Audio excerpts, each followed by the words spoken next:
చేయలేమని ఆ రోజు ఎందుకు చెప్పలేదని అడుగుతున్నా. ప్రజల్ని మోసం చేయాలన్న ఆలోచనతోనే కదా అబద్ధం చెప్పారు. మళ్ళీ మీరు చూస్తే చాలా ఎటకారంగా చంద్రబాబు నాయుడు గారు, మీరు కూడా వినుంటారు, పెద్ద గొంతేసుకొని చెవులో మైకు పెట్టుకొని తమ్ముళ్ళు బటన్ నొక్కుతాడంట జగన్మోహన్ రెడ్డి. బటన్ నొక్కడం పెద్ద విషయమా? మూలనున్న ముసలమ్మ కూడా బటన్ నొక్కుతుంది అని ఎటకారంగా మాట్లాడాడు.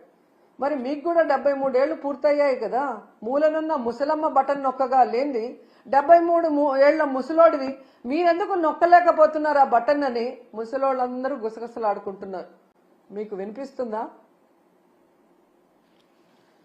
అసలు డిప్యూటీ సీఎం పవన్ కళ్యాణ్ గారు అయితే ఏకంగా బాబు గారి హామీలకి నాది గ్యారంటీ, బాబు గారు చెప్పే ప్రతిదీ అమలు చేసేది నాది వారంటీ, ఆయన చేయకపోతే నేను ప్రశ్నిస్తాను అని మాట్లాడారు.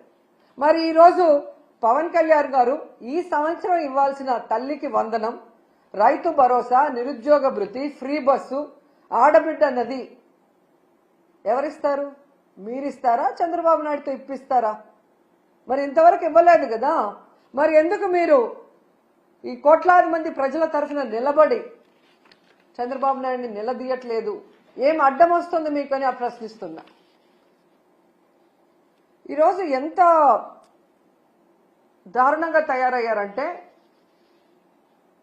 నేను నా కొడుకు పవన్ కళ్యాణ్ గారు అధికారంలోకి వచ్చేసాం కాబట్టి ఈ రాష్ట్ర ప్రజలు ఏమైపోయినా పర్వాలేదు, వీళ్ళకి మనం చెప్పింది ఏది చేయాల్సిన అవసరం లేదు అని ఎంత కేర్లెస్ గా ఈ ప్రభుత్వంలో ఉన్న పెద్దలు ప్రవర్తిస్తున్నారో మనం అందరం కూడా గమనించాలి. ఎన్నికల ముందుకి ఎన్నికల తర్వాత వాళ్ళ ప్రవర్తన ఎలా ఉంది అంటే, ఎన్నికల ముందేమో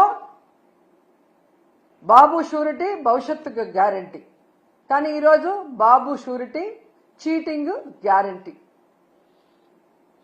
సైకిల్ కోటేస్తే ఫ్రీ బస్ మీ ఇంటి ముందుకే వచ్చేస్తుంది, గ్లాస్ కోటేస్తే ఏ క్లాస్ ఉద్యోగాలు మీకు వస్తాయి, పువ్వు కోటేస్తే పువ్వుల్లో ప్రతి మహిళకి 1500 మీ ఇంటికి వచ్చేస్తుంది, కూటమికి ఓటేస్తే ప్రతి బిడ్డకి స్కూల్కి వెళ్లే వాళ్ళకి 15,000 మీకు వచ్చేస్తాయని చెప్పారు. ఇక ఇంట్లో ఎంతమంది ఉంటే అంతమందికి లక్షలు వచ్చి పడేస్తాయని ఏ విధంగా వాళ్ళు బాండ్లు కూడా రాసి ఇవ్వటం మనం అందరం కూడా గమనించాం. కానీ ఈరోజు ఆ బాండ్లు నాలిక గోక్కోవటానికి కూడా పనిచేయట్లేదు. అసలు వీళ్ళు చేసిన ప్రచారం ఎలా ఉంది అంటే, రామానాయుడు గారు సైకిల్ వేసుకొని ఒక ఇంటికి వస్తారు, ఈ రోజుకి కూడా ఎక్కడ చూసినా అది వాట్సాప్ లో తిరుగుతుంది. నీకు 15,000, నీకు 15,000, నీకు 15,000, నీకు 18,000 అని చిన్నపిల్ల నుంచి పెద్దవాళ్ల వరకు వేలు పెట్టి ప్రతి ఒక్కరికి చూపిస్తూ సైకిల్లో వచ్చి సైకిల్ కొట్టేస్తే చాలా అవన్నీ వచ్చి పడిపోతాయి అన్నారు. మరి అదే సైకిల్ మీద ఈ రోజు వెళ్లి అవన్నీ ఎందుకు వాళ్ళకి అందించలేకపోతున్నారు? అంటే అధికారంలో రావటం కోసం ఆ రోజు ఏ విధంగా ప్రచారం చేశారయ్యా అంటే, టీవీల్లో, థియేటర్లో, ఫేస్బుక్లో, యూట్యూబుల్లో, ట్విట్టర్లో, ఇన్స్టాలో ఎక్కడ చూసినా కూడా దండయాత్ర చేశారు ప్రజల మీదకి. ఒకవేళ తెలుగుదేశానికో కూటమికో ఓటేయకపోతే ప్రతి ఇంట్లో ఉన్న మహిళ లక్షలాది రూపాయలు మిస్ అయిపోతుందేమో అన్నట్టుగా ఊదరగొట్టి, ఈరోజు మీరు చూస్తే సంపద సృష్టించాక, ఆదాయం పెరిగాక మేము ఇవన్నీ చేస్తాము అని ఎంత చావు కబురు చల్లగా చెప్తున్నారు. ఇంకా గట్టిగా అడిగితే జగన్మోహన్ రెడ్డి గారి వల్లే ఇవన్నీ ఇవ్వలేకపోతున్నామంటారు. ఎంత సిగ్గుచేటో ఒకసారి ఆలోచించండి. ఈరోజు తెలుగుదేశం పార్టీ, జనసేన పార్టీ వాళ్ళ ఇంట్లో ఎవరికైనా జలుబు వచ్చినా, వాళ్ళకి తుమ్ములు వచ్చినా అది జగన్మోహన్ రెడ్డి గారి వల్లే అని చెప్పుకునే అంత దిగజారిపోయారనేది ఈ మధ్యకాలంలో టీవీలు చూసిన వాళ్ళందరికీ అర్థమై ఉంటుంది. ఈరోజు నేను ఈ కూటమి ప్రభుత్వంలో ఉన్న నాయకులు అందరికీ కూడా చెప్పేది ఒక్కటే, మీ మేనిఫెస్టో మీ దగ్గర లేకపోతే ఒకసారి ఆ మేనిఫెస్టో తెచ్చుకొని చూడండి, లేకపోతే మేము పంపిస్తాం మేము మేనిఫెస్టో. దాంట్లో క్లియర్ గా మీరు రాస్తున్నారు 14 లక్షల కోట్లు అప్పుంది, అయినా కూడా మేము సూపర్ 6 అమలు చేస్తాము అని చెప్పారు. అసలు 14 లక్షల కోట్లు అనేదే అబద్ధం. మొన్ననే మీరు అధికారంలోకి వచ్చిన తర్వాత మీ అధికారులు మీరు అంతా కూడా ఎక్సర్సైజ్ చేసి అసెంబ్లీలో ప్రవేశపెట్టారు, కేవలం 6.5 లక్షల కోట్లు మాత్రమే అప్పు ఉంది అని. 14 లక్షల కోట్లుందని అబద్ధం చెప్పిన మేనిఫెస్టోలోనే అన్ని చేస్తామన్నప్పుడు అందులో సగం ఉన్నప్పుడు ఎందుకు చేయలేకపోతున్నారని నేను అడుగుతున్నా. అసలు ఇప్పటికీ రాష్ట్రం విడిపోయాక మొదటిగా ముఖ్యమంత్రి అయింది మీరే. మీరు దిగిపోయేటప్పటికి ఎంత అప్పు ఉంది, మీరు ఎంత అప్పు చేశారు, మీరు ప్రజలకు ఏం సంక్షేమాన్ని ఇచ్చారు, రాష్ట్రానికి ఏం అభివృద్ధి చేశారో ఒక వైట్ పేపర్ రిలీజ్ చేయండి.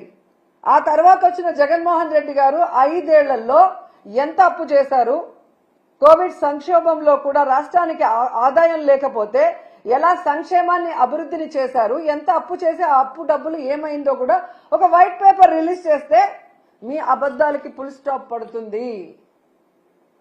ఎన్నికల ముందే కాదు ఇప్పుడు కూడా అబద్ధాలు చెప్పుకొని బ్రతకాలనుకుంటున్నారు తప్ప రాష్ట్ర ప్రజలకు ఇచ్చిన హామీలు నెరవేర్చాలన్న చిత్తశుద్ధి లేకపోవడం దురదృష్టకరం. సో మీకు ఒకటే చెప్తున్నాను, మీ బడ్జెట్ లో మీరు చెప్పినట్టుగా బడ్జెటరీ లోన్ 4,91,734 కోట్లు, అలాగే నాన్ బడ్జెటరీ లోన్స్ అంటే కార్పొరేషన్ల ద్వారా తెచ్చిన 1,54,797 కోట్లు అంటే మొత్తం కలిపి 6.5 లక్షల కోట్లు మాత్రమే అప్పుంది. దాంట్లో మెజారిటీ మీరు చేసిన అప్పులే 2014లో. సో 14 లక్షల కోట్లు ఉన్నప్పుడే అన్ని అమలు చేస్తామన్న మీరు ఈ రోజు చేయకుండా దాన్ని జగన్మోహన్ రెడ్డి గారి మీద తోసి తప్పించుకోవాలి అంటే వదిలిపెట్టే ప్రసక్తే లేదు. అండ్ ఈ రోజు మీకు హెచ్చరిస్తున్నాం, పిల్లల జీవితాలతో చెలగాట మాడే విధంగా కనుక మీరు ఇలాగే ముందుకు వెళ్లి ఫీజు రియంబర్స్మెంట్ బకాయిలు కానీ విద్యా దీవెన వసతి దీవెన బకాయిలు చెల్లించకపోతే మీకు డెడ్ లైన్ 5వ తేదీ ఫిబ్రవరి 5వ తేదీ లోపల చెల్లించకపోతే వైఎస్ఆర్ కాంగ్రెస్ పార్టీ నాయకులు కార్యకర్తలు విద్యార్థుల తల్లిదండ్రులతో ఫీజు పోరు చేసి మీ మెడలు వంచి పిల్లలకి